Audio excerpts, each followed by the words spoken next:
When an ambulance rushes through traffic with lights and siren blaring, it creates a wave of confusion, and some experts say oftentimes it's a completely unnecessary risk to public safety. Tonight, Fox 9 investigator Jeff Ballion gives us a rare firsthand look at that danger and what can be done to reduce the threat. Someone needs help, but to get there, they'll have to take a left on Mayhem. Everybody's trying to cut in front. And a right on Dangerous. Some people try to stay in front of us to make the lights. There's been a lot of near misses. Intersections are worst of all. The Fox 9 investigators obtained these videos through the state's open records law. As you can see, it doesn't matter how loud the siren or how bright the lights, the road to a rescue is often riddled with risk.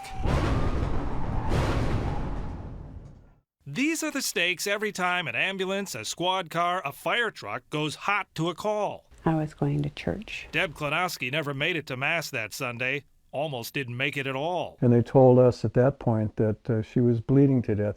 Klanowski has no memory of last year's smash-up with an ambulance that ruptured her spleen, punctured a lung, and fractured 11 ribs. So every time I reach or do, move just the wrong way, then it moves and hurts.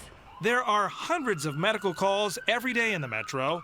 Crash data obtained by the Fox 9 investigators show statewide there have been nearly 140 ambulance accidents over the past 3 years, injuring dozens and killing one. The most serious crashes happened with the rigs running lights and siren. How big a problem are we talking here? You can't actually prove from the public safety and medical literature that lights and sirens save more people than they kill. Wow, did he just say what I thought he said? Matter of fact, I can make the case they kill more people than they save. Dr. Jeff Clausen is known as the father of modern emergency dispatch. Going lights and siren, he says, typically doesn't save that much time, maybe less than a minute. I was an ambulance driver myself in the early days. It's fun to do. It's a rush.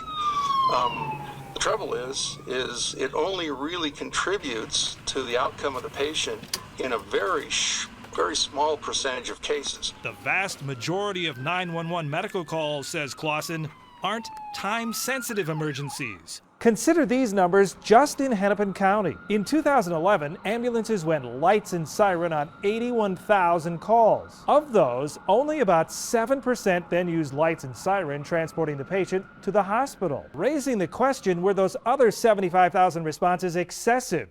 An unnecessary risk to public safety. Is he breathing? That's where a medical dispatcher can help. Exactly what time did these symptoms start? When a call comes in, they try to determine if it's truly a life-threatening emergency. Has he ever had a stroke before? And whether the ambulance needs to respond full tilt. It's time we start doing it right, not just fast. Dr. Clausen developed a dispatch system that's used by agencies across the country, including Alina's ambulance service here in the metro. Was anyone thrown from the vehicle? The software guides the dispatcher through a series of questions to help determine the call's priority. We're going to do a quick test on him for the medics before they arrive, okay? It can also prompt them with life-saving tips to share with the caller. Thank goodness we've noticed our crash rate has gone down since we've gone to this system. There are more than a dozen 911 call centers in the metro, but a majority of them are not set up to handle medical calls this way. Do your dispatchers use any kind of medical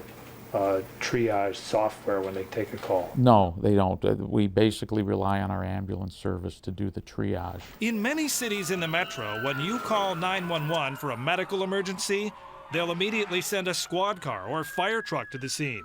In the meantime, your call might be transferred to an ambulance service too.